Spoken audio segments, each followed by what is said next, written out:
Hello, this is Cory Stillman with Awards Radar. I'm here today with Edi Patterson, who plays Judy Gemstone on the Righteous Gemstones. Its final season is now streaming on Awards Radar, or on Max, I should say. Hi, Edie, how are you? Hey, good. How you doing? Good. I'm a huge fan of the show, huge fan of your work, and I'm excited to talk about Righteous Gemstones. But oddly enough, I actually want to start with Vice Principals. It's a show that I really love, and I've been rewatching alongside my watch of this final season of the Righteous Gemstones. And I really think it's a show that kind of got lost to time a little bit. Like it's such a funny show, and I kind of just want to ask more broadly of you if you could talk to us a little bit about what that experience was like, and kind of just trace the line from that show to this show in terms of your creative collaboration with Danny McBride and just kind of your comedic performance and how it's evolved over time. Yeah, great. Um, well, that my involvement with that show kind of happened in the more sort of uh typical way in that I met Danny because I went to audition for that show and just ended up having a fun time at the audition and improvised a bit and actually some things the scene that we did in the audition, some of the things I improvised in the audition ended up being things we actually shot, um, which was really fun.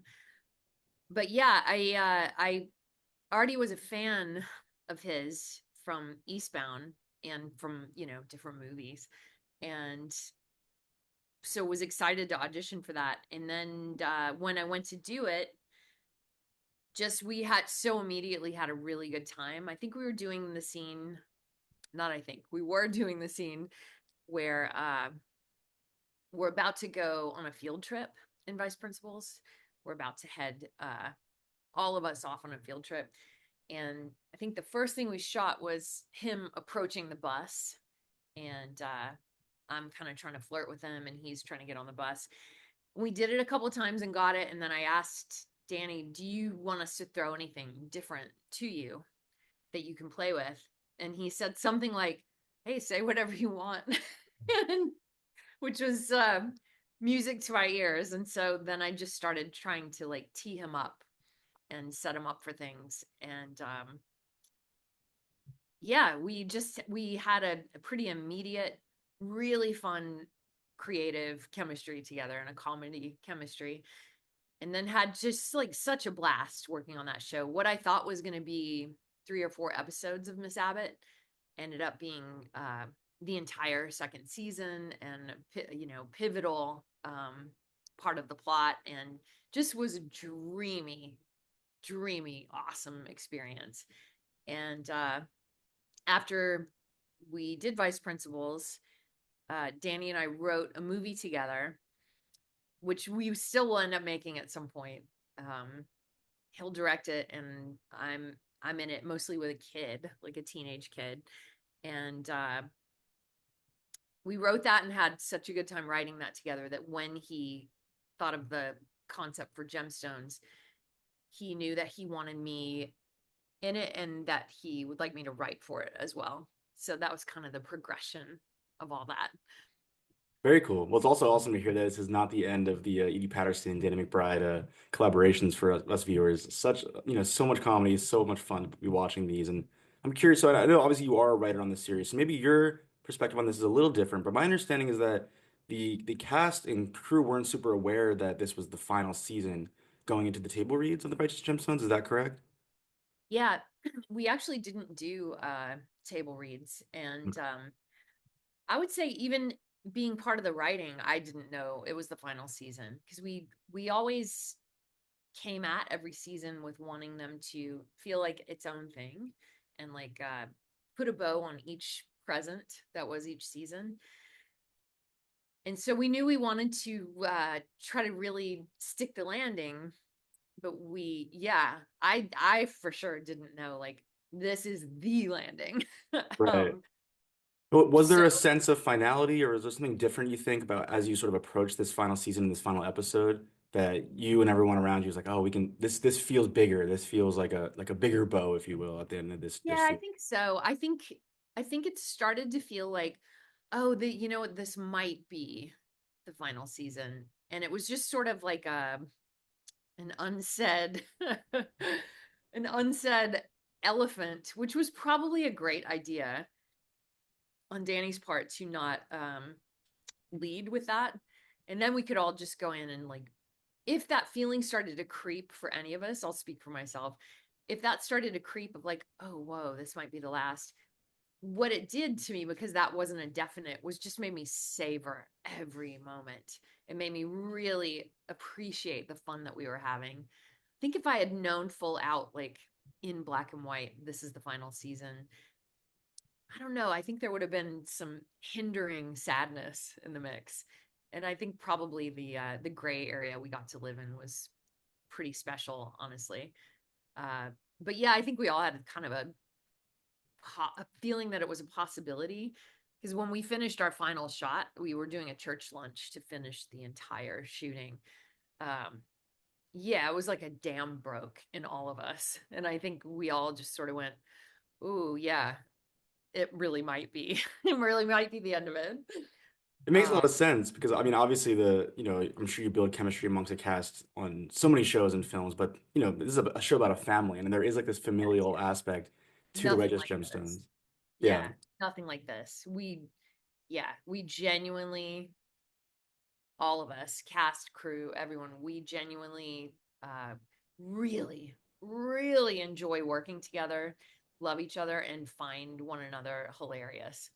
Like across the board, the crew, the cast, it was lightning in a friggin' bottle. Like amazing. And it translates to the audience as well. We feel that on our end as well. And you mentioned earlier when we were talking about vice principals, and I'm sure this is true of Righteous Gemstones, is like that sense of play, like just allowing each other to kind of surprise one another in a scene. I'm curious if you could share an example where maybe somebody really surprised you, and you maybe even if you like broke out laughing, or maybe you surprised somebody else, and that really has stuck out to you from your time either on this season or throughout the Righteous Gemstones. Uh-huh.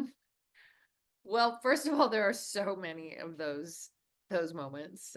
Um, Sometimes even just the way that like Tim Baltz would move his mouth as he said a word would kind of gut me.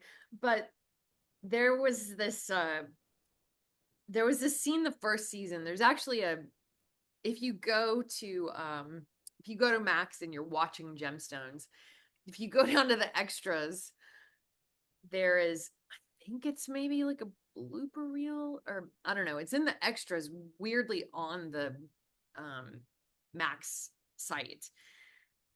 But there was a night where me, Danny, and Adam had all been doing other scenes. And so we converged on this last scene we needed to do together at, I don't know, it was at least midnight, if not 1 or 2 in the morning, by the time we started this scene we were going to do. And it's the scene the first season where Kelvin is really, we're all really down, but we've come to Kelvin's house because he doesn't know if he's God or the devil. He doesn't know if he's good or bad. Like, and so we're trying to console him, but I'm kind of broken up with BJ and Jesse's on the outs, and we're trying to help each other.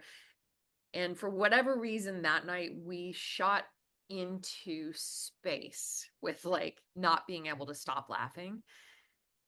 And just so many crazy things started happening. And I started, yeah, I would just tee them up. I would just ask Danny, like, how many how many boyfriends do you think I'll have if me and BJ break up?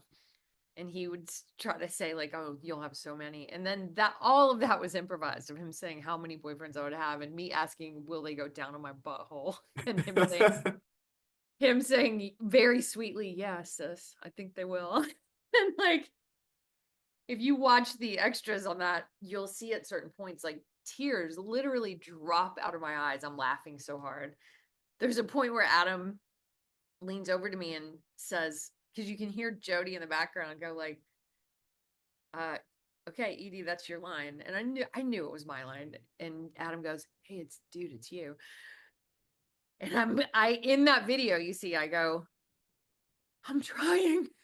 And it's just like tears, tears. I've never felt it like that night. But there were so many times we would laugh. That one though was like almost scary, where you think, I don't know if I'm ever gonna not be able to laugh. And is this madness? Yeah, I mean, that late at night, I can imagine just how loopy one feels, and add in just being surrounded by genuinely funny people. That is, yeah, it's not a surprise at all. Yeah, I mean, so you mentioned that, that it's the moment you just described is funny to me because there's a lot of moments like this in Gemstones that are this interesting blend of like hilarious but like oddly kind of tender as well, Yeah, good. And Yeah. and as the show's gone on, I think this season obviously opening with this, sort of bottle episode about starring Bradley Cooper. We get those interludes of each season with all the younger version of the characters. I'm curious, your perspective and the challenge it presents to you as an actress. What has it been like with this show that is, so absurdly funny and yet does give you the chance every once in a while to just, yeah, act out these like oddly tender moments, sometimes simultaneously. To me, that's the whole approach that I've had to Judy this whole time is just to mean it. I think that she's got so much heart and so much hurt and pain and uh frustration and joy. I think every human has all of that going on, and that was my goal from the jump, is to never make it just silly. Just always mean what I say and know that there's heart in all of it, because there's heart in all of us all of the time. We're all humans are open to those feelings all the time. And so, yeah, I wanted us to always be able to show every layer. Yeah, and like I said, absolutely, it does come through. I have one last question. So this show, as each season, has featured some awesome guest stars. But this final season, on a personal level, I have to admit, probably features the most exciting one to me, which is Megan Mullally. Like I think it's just such a comedic legend. Yes. And I want to ask you, I mean, I think one of the funniest moments this season, I'm sure you've gotten this from all kinds of people, all kinds of interviewers, is that moment. I believe it's episode 4, where you're sort of like dancing up on her, kind of flirting with her in a way that only Judy can. What is it like for you? Because her character is so surprising to me because I feel like has built a career out of being the Judy Gemstone. Being kind of like the absurd sort of actress in the shows that she's in, and to an extent, she's kind of the straight woman now. And you get to kind of come in and be this goofball playing off of Megan Mullally. Like, could you just talk us a little bit? What was it like to have her on the show? What was it like to act opposite her? And maybe talk a little about that scene in particular because it is such an iconic moment, I think, on this season.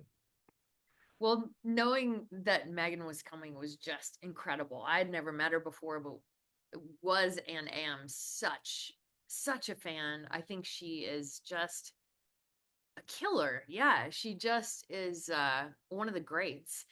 And to know that she was going to come in and do this, and then to see her filming it and to see her approach, like what I was just talking about, just mean what you say. And it was just so clear how great she was going to come off and how effortlessly funny and real she is. It was just really really exciting, and to get to know that I had that scene coming up with her was just a very waiting for Christmas morning feeling. I couldn't wait, because I've admired her for a long time, and I really wanted to be able to get into it with her. And the fact that she was so game, and that we found uh, all the layers in it, and that she really helped facilitate the final layer on it with saying the stuff about that this is how I acted when my mother died, and you know some little nuances of that were things we found on the day. And yeah, just the being open to it being that absurd, and then morphing into such pain and complexity. Yeah, I just think she's awesome, and I'm so glad she was up for that. I'm so glad she was up for being dry humped and kissed. Dry Wow. humped, exactly. Yeah.